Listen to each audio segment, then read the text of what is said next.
Radio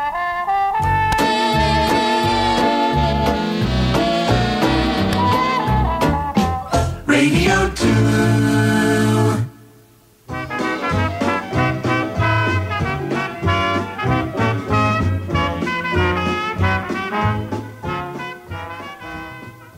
Hello, this is the BBC, Radio 2, and I'm Neil Innes. For the next 57 minutes, we are proud to present Return to Jollity Farm, the complete and utter history of the Bonzo Dog Doodah Band. Who were they? Where were they? And why were they?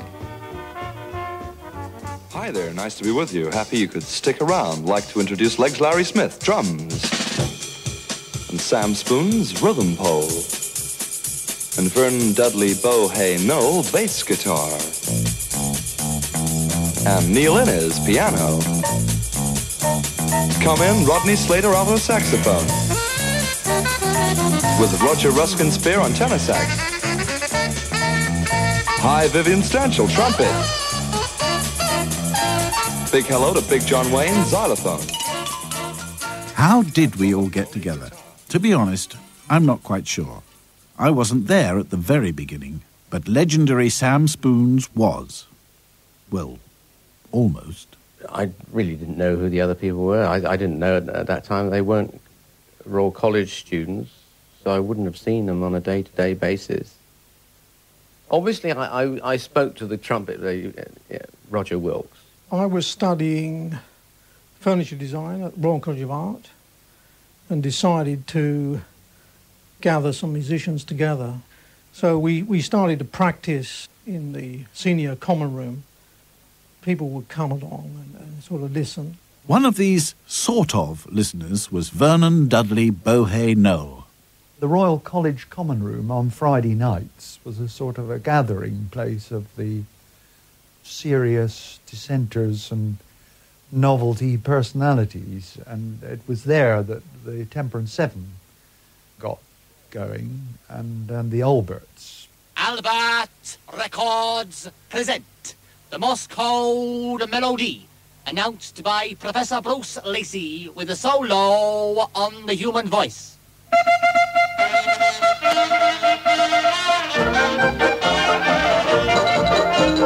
Oh, that Morse code melody. Sorry. Oh, that Morse code melody. It's the skirts of the Edgware Road. See them dancing to the old Morse code. Their faces are like Jollity. Oh, that Morse code melody. We all adored the Alberts. They were best known for a show called An Evening of British Rubbish, and Rodney Slater actually played with them. That Morse code melody. Of course, I met them, I got invited to come and blow and that. And that whole sort of doing stupid things, being yourself, in that sense, was very much, we all enjoyed that. Roger knew the Albert, Roger Wilkes. He'd seen that as well. It's the skirts of the Edgware Road. See them dancing to the old Morse code.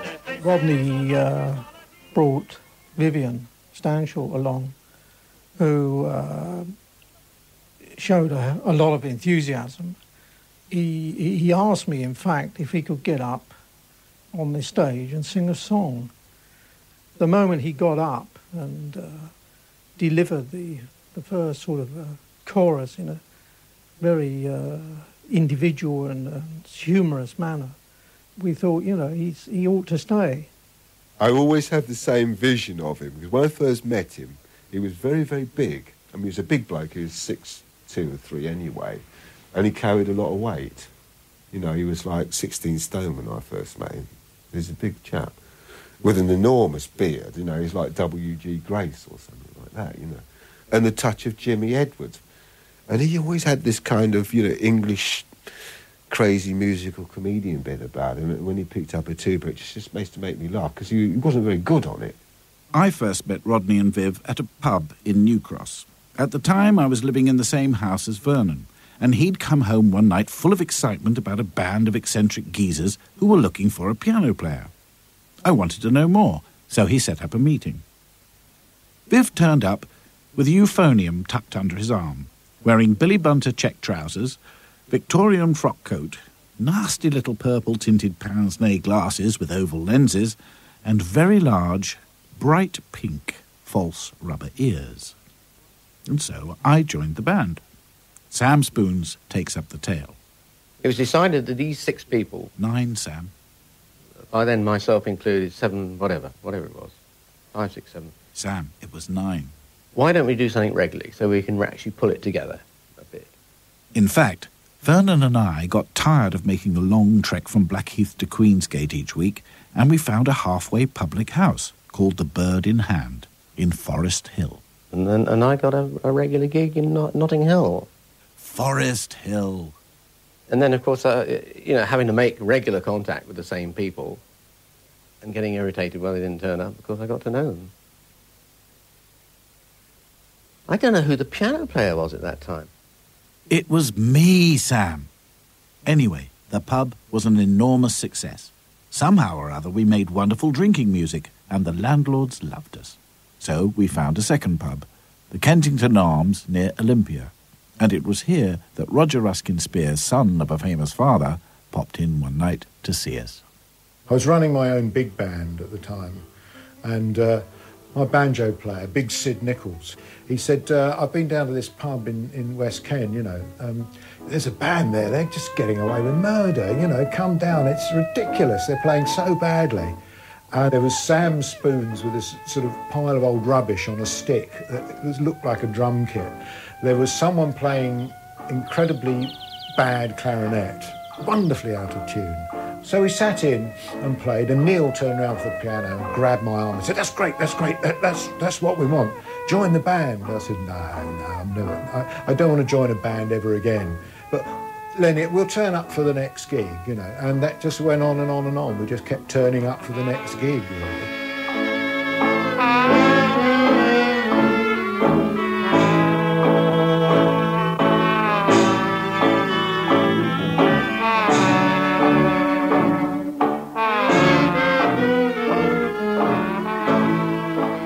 I can't even remember the personnel of the gigs we did at, where would they have been now? Imperial College.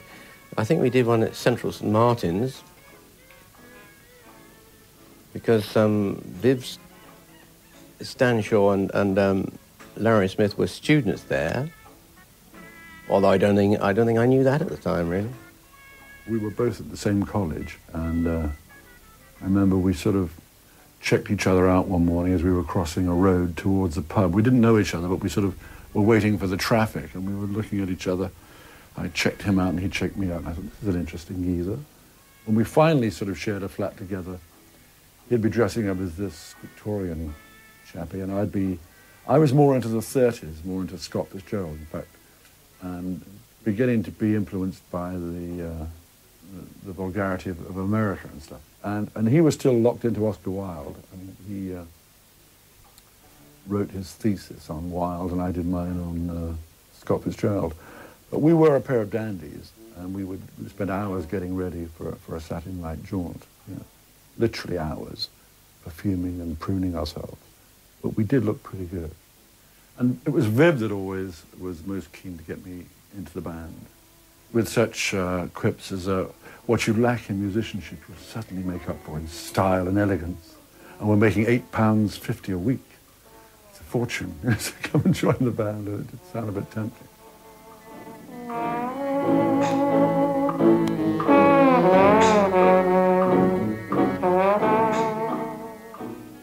You bet it was tempting. We were starving art students with expensive art materials to buy. Paints, brushes, canvas, not to mention Viv and Larry's toiletries and depilatory equipment. 2 nights a week was no longer enough, so we went looking for more. We used to do a regular gig at the Dragon Arms in Hackney.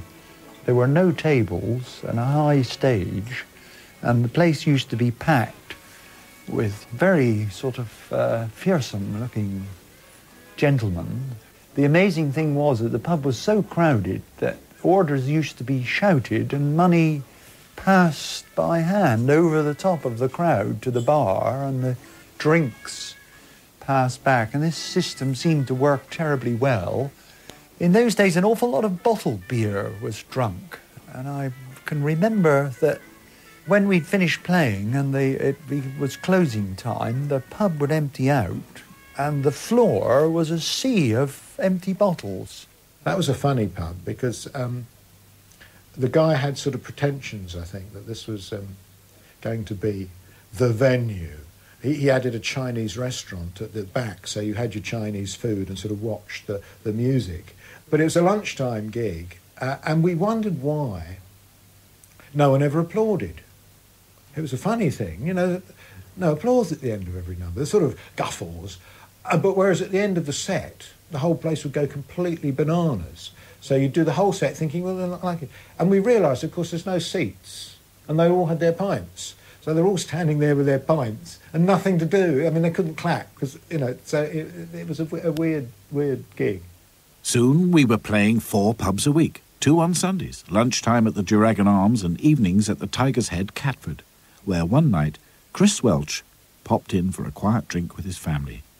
He didn't have many friends. He was a journalist. The pub itself was quite large, with a big bar at the front and a dance hall at the back.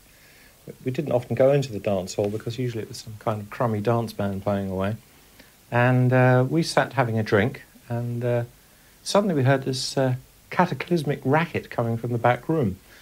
Explosions, screams, God knows what was going on in there. So we asked the barman, who suddenly seemed very animated. Normally he was very slow and looked like he was in a trance most of the time. But he seemed actually very excited and said, "Oh, it's the Nitwits, you've got to see them."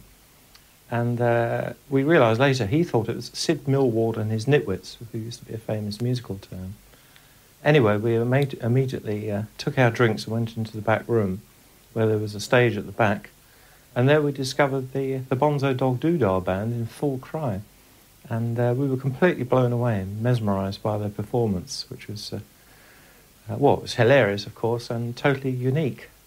We just sat there thinking, my God. Well, I thought immediately, I've got to write about this because I was a reporter on Melody Maker and I had the opportunity of bringing the news to the rest of the world about this extraordinary band. What's all that noise about? Why, don't you know that's only my brother is practising?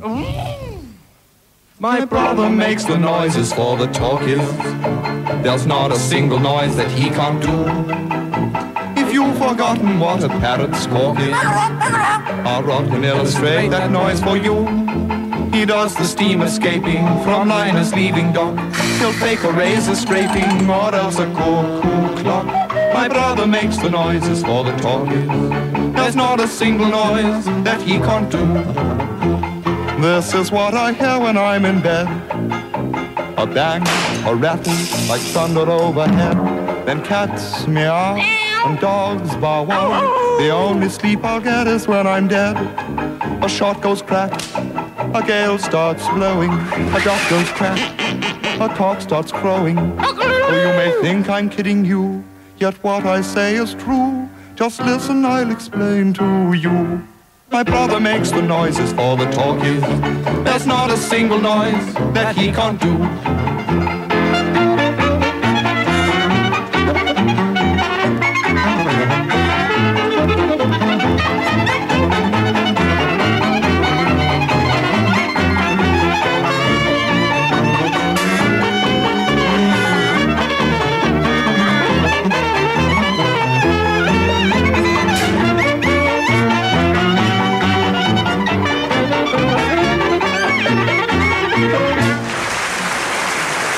The weeks went by and lots of famous people and real musicians came to see us.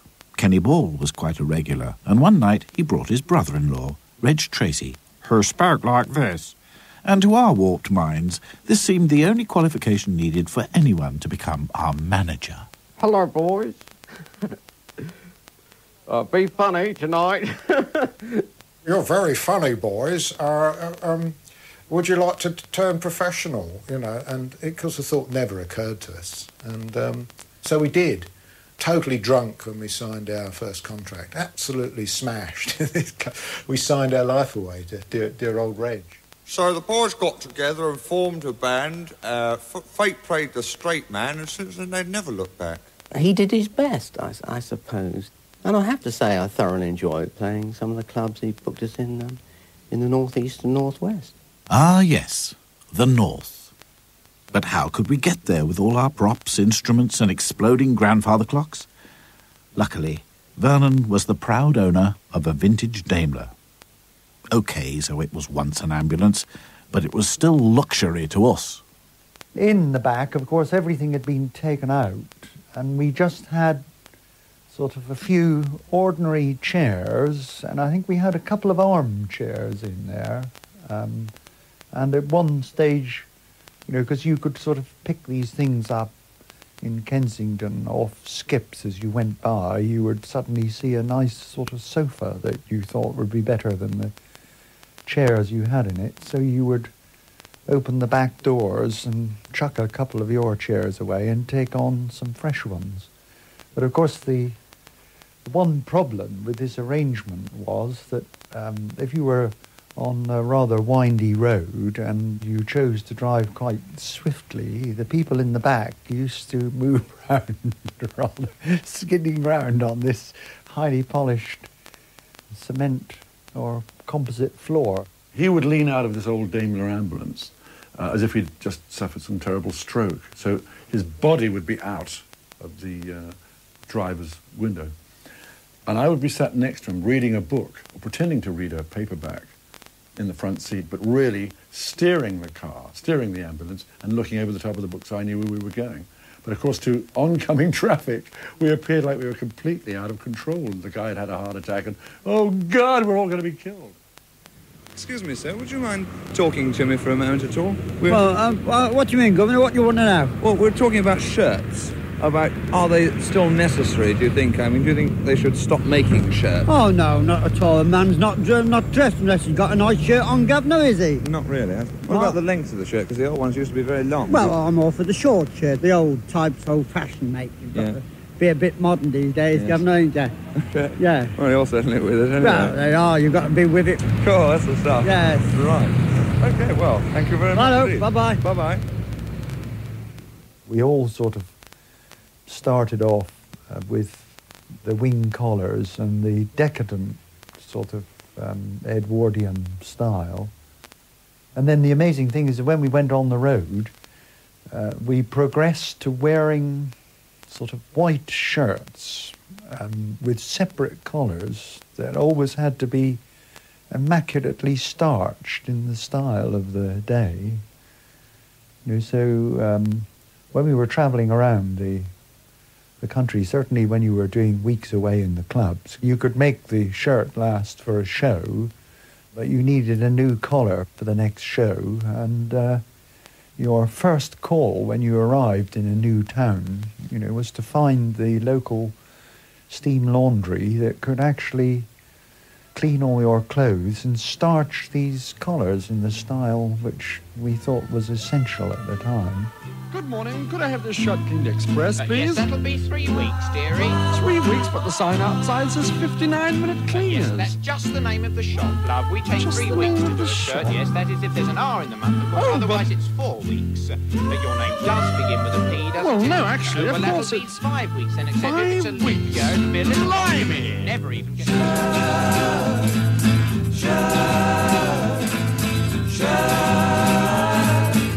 Shaking the shirt,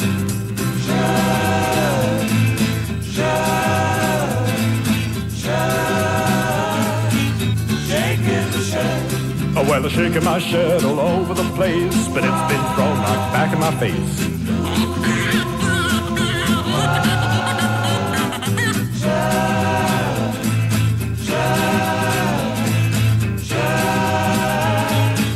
Shaking the shirt. New horizons in sound now as Roger plays a solo on the electric shirt collar.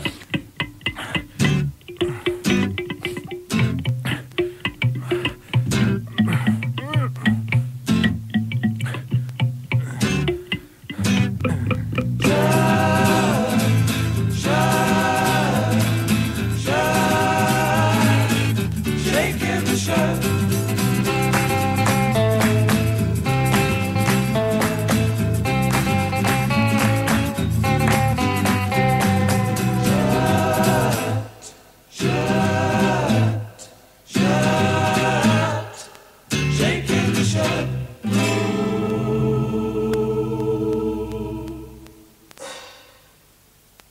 being these rather sort of, you know, a bit bolshy, a bit loud sort of art students, if you like, we were suddenly plunged into the real world of entertainment.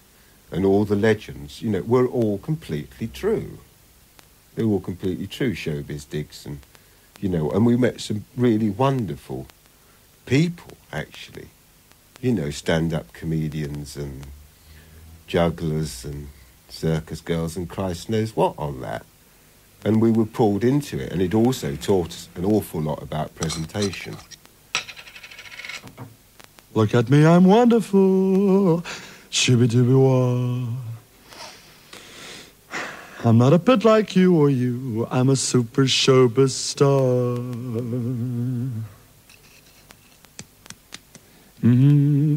You all buy my record, so I'd like to say some little old cliche. When we turned pro, we had no idea about the traditions of what you actually do on stage, which may sound a bit contradictory, as that was actually a lot of what we're sending up, but also a lot of it, and we learned, made sense. How to make the most of yourself, whatever you're doing, I think applies, you know, across the board, really. And there's a lot of old pros and managers of clubs. And, I mean, the great story about that was when we played at the Talk of the North, where there's a guy called Joe Bullen, you know, who was the real, you know, archetypal northern club owner, publican, whatever. Hey, you lads. You know, and he said, you didn't take a false tab. What's that, Joe? You play a number and it's not your last number, it's setting up for your uncle. And we didn't know anything about that. And, you know, he had us behind and made us rehearse this. You know, silly old fart, you know, but he was right. He was right. We never stopped doing them. Hi, everybody. Good evening. It's a privilege being back in your country. 2 minutes, Mr. Smith.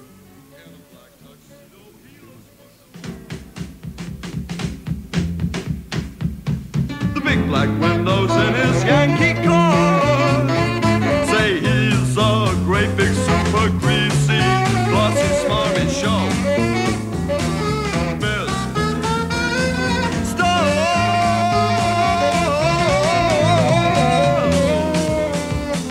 Ladies and gentlemen, the very wonderful Legs Larry Smith. We really got our act together up there. That's where we really rehearsed the shows. We had lots of time on our hands. We'd probably do 2 shows a night, which was bloody hard work, lugging our own gear up and down these endless clubs. But it gave us time, because we were in a particular club or a city for a week, we could then use the afternoons to rehearse in, which we did. So we got a pretty good stage act together, the basis of which stayed with us most of our performing careers, really, with obviously new numbers coming in and out. But the bones of it, we found out what worked well and what didn't.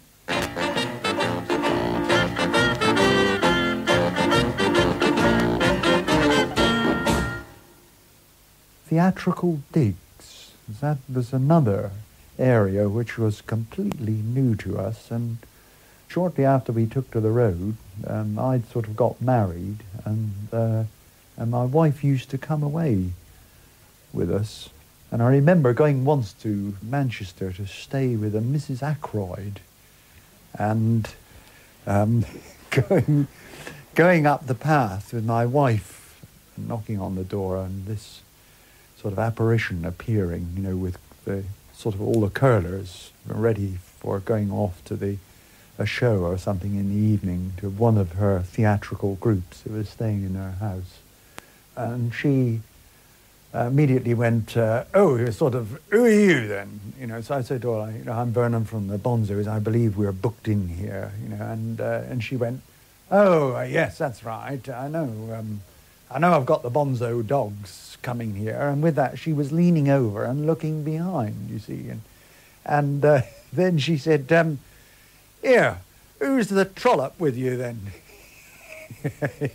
She said,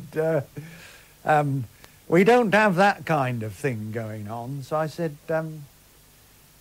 well, it's my wife, you know. And she said, you're a bloody liar, you know, I've heard that kind of thing before. You know, I'm not having any fancy women staying in my establishment, you know. Just absolutely amazing, really. And she wouldn't have us staying there, but she arranged for us to stay next door with a friend of hers who was very keen on bullfighting, and whenever she'd made enough money, she used to go to Spain.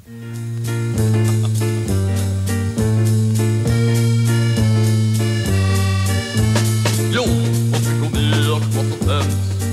Vad fan de säger. Our God from out of land will win a prize. Won't that be nice? And by the way, how's your wife? Your holidays was spent in Spain. You went by train. You'll go again. Have you seen me bullfight poster on the wall? Do you know the happy memory it recalls? Here's a photograph of me and my son Ted. That's me cousin with his hanky on his head. We booked in at our hotel just after 2 and met a family from Bradford that we knew.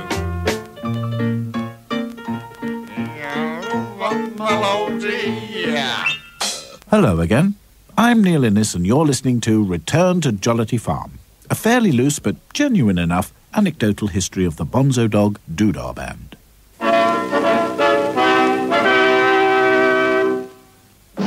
The story so far. The Bonzo Dog Doodah Band, a ragged bunch of art students with a bizarre sense of dress and matching musical ability, had been discovered by Reg Tracy, man of Essex and brother-in-law of Kenny Ball. He had taken them from jolly London pubs to plush clubs up north. Now, other doors were opening and another manager, Jerry Bron, was about to get them on the telly, no less. Do not adjust your set. 10 seconds and cue Humphrey Barclay in 5, 4, 3, 2. I was asked by Rediffusion Television to invent a children's comedy show which had something of the appeal of the radio show I've been doing with my Cambridge confederates like Cleese and people, which was called I'm Sorry I Read That Again. So, turning to television, I wanted to achieve the same kind of off-the-wall wackiness, I suppose you'd call it, as that show had had. And having put together Eric Idle and Mike Palin and Terry Jones, who had not worked together before, and then found Denise Coffey, who I thought was a wonderful comedian, and David Jason, whom I found on the end of a pier in Eastbourne, I began to think about the music. And I went on the same premise that we'd had on I'm Sorry I Read That Again, where we wanted to keep the comedy going through the music in the show. We were brought up on radio shows where The Goon Show or Beyond Our Ken would have musical interludes while they played some straightforward music, and I always thought that was a waste of 3 or 4 minutes of airtime. Couldn't continue to be funny. So on I'm Sorry I Read That Again, Bill Oddie wrote songs, comic songs. He wrote 2 comic songs a week. So I was looking for a visual equivalent, and I suppose Bill had infused me for the Spike Jones kind of thing and so on. And I don't know how Jerry Bron came along and knew what I was looking for. I didn't know him, but he said, come to this club, I want you to see this act. And I went there, and I thought they were absolutely mesmerizing. And exactly the kind of lunatic bunch of inventive performers that would be wonderful on the show. It was all very new, and to be honest, no one really knew what they were doing, except perhaps the sinister Mrs. Black, alias Denise Coffey. We were an interesting mixture of people because there was young David Jason who'd just come into the theatre. I'd already been in the theatre 15 years, and mainly theatre, not television. And then there were the boys, Eric, Mike and Terry, straight from university, who then became Pythons, of course, and Terry Gilliam, a young sort of refugee from America, who did all the captions and things. And then there was the Bonzo Dog Doodah Band erupting in our midst. They performed in a crazy kind of way. They performed numbers which were sort of pastiches, but original. And the whole performance was full of visual fun. not quite so much the Spike Jones thing of nonsense noises, though they didn't mind incorporating that as well, but your eyes were darting all the time as you looked at this bunch of people. What were they doing? Something crazy here, somebody putting on a silly mask, somebody playing an instrument backwards, which, as a newcomer to television, I thought, oh, that must work. It turned out to be incredibly difficult to shoot because 4 cameras wasn't enough to pick it all up. And though it was pretty carefully routined, it wasn't kind of ad-lib, so we did know when somebody was going to play a zither with a particularly funny hat on. You know, you'd get there, but it was very difficult to cover and get all the detail onto the screen that they had on the stage. But obviously we succeeded to a certain extent. What interested me was, being of a different generation, I guess, certainly older than the other ones, was that what Viv had clocked onto was the sort of novelty music that used to be so popular in the 20s and 30s. You know, there really was a song called "My Canary Has Circles Under His Eyes." It was kind of who were those mad people that used to do T for Two? Who were they? The City Slickers. It was kind of Spike Jones and the City Slickers on speed. And all the chaps being from art school obviously had such a great kind of notion of, it sounds a bit Sude's Corner, but it was obviously art in life, because what they created was something exceptional and very much in line with Dada. I mean, Viv and the boys were very kind of true to that craziness. We really wanted to call ourselves the Bonzo Dog Dada Band, after the turn-of-the-century anti-art movement called Dada. But we changed it to Doodah because it wasn't very easy to explain what a turn-of-the-century anti-art movement was in less than a couple of weeks. I think the original Dadaists had the same problem. How do you think it's going? So-so. A lot of it's rubbish, you know. Hey, you have the same trouble with your trousers as I do. Yes. As I recall, these were the craziest days of the band's existence. TV was just 1 day a week. The rest of the time we were gigging and trying to make records. 1, 2, 3, 4. In the canyons of your mind. It's completely the wrong key there. That's your note. In the canyons of your mind. I will wander through your brain. There was this element of course, they must be good musicians, really. Very true, but we weren't. I mean, we just were not good musicians, none of us. I mean, Neil would deny that. I mean, I was classically trained, Neil was classically trained, but no one else was. I mean, Viv picked everything up. Larry was brought in because we needed a tuba player, so he learnt to play the tuba. Sam, his party piece always was spoon playing, and so on and so forth. Rod was a dedicated follower of the music. We all attempted to play correctly, and it's this near miss that provided what people wanted, I guess.